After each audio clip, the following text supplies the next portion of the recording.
Let the words of my mouth and the meditations of our hearts be truly acceptable, O Lord, our strength and our Redeemer.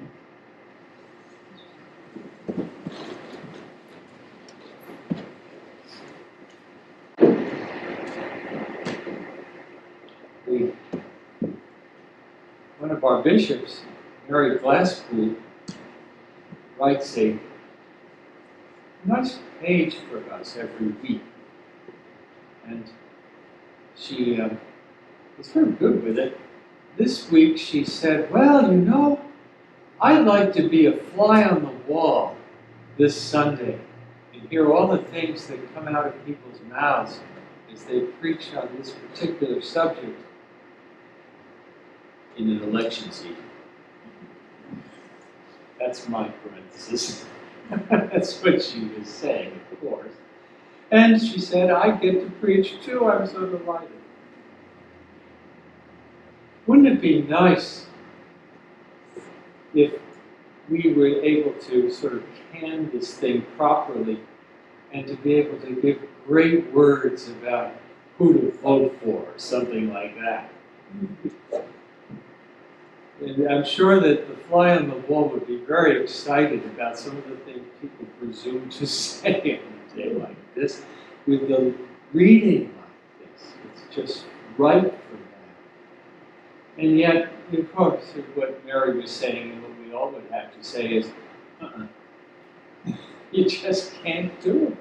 There's no way of being able to tell who to vote for on the basis of give to Caesar that which is Caesar's and God what is God's.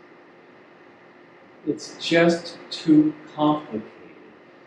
And we are just too darkened in our intelligence. And that's what she says, but you know, on the other hand, there are some things we can consider. And so, there's the fly on the wall. Okay, let's think of Jim Wallis.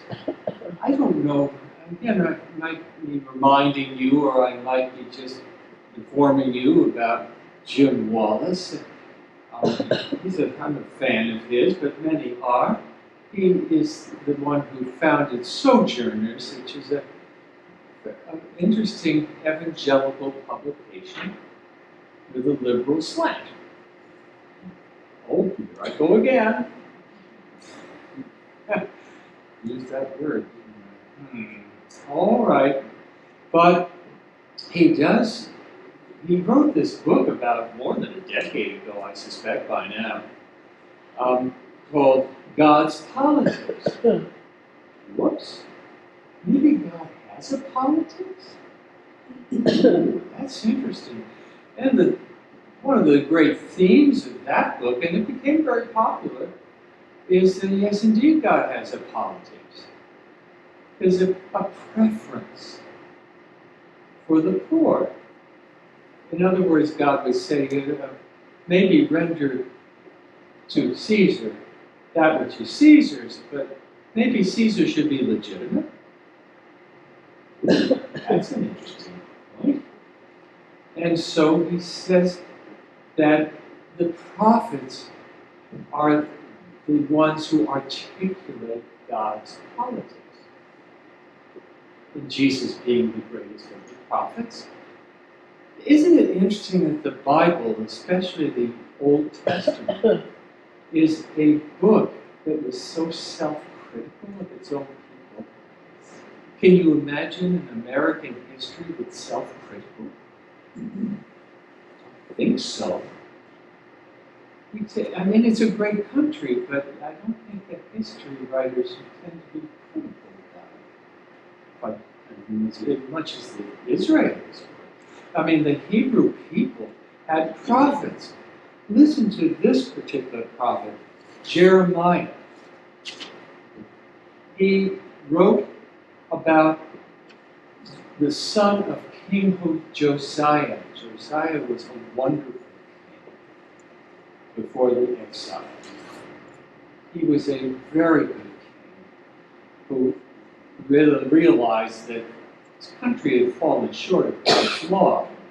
And he actually, that what they did in those days when they realized this is all wrong, and they would tear their clothes off, they would humble themselves, and he did all of that at the reading of the law. Well, his son wasn't so sharp.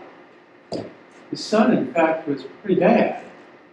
So here's Jeremiah talking about Josiah's son. And to Josiah's son, does it make you a king to have more and more cedar, more and more houses, more and more slaves? Did not your father have food and drink? He defended the poor. So all went well. Is not that what it is to know me? In other words, you don't know. He did. So legitimacy has to do with a legitimate Caesar is the one who actually cares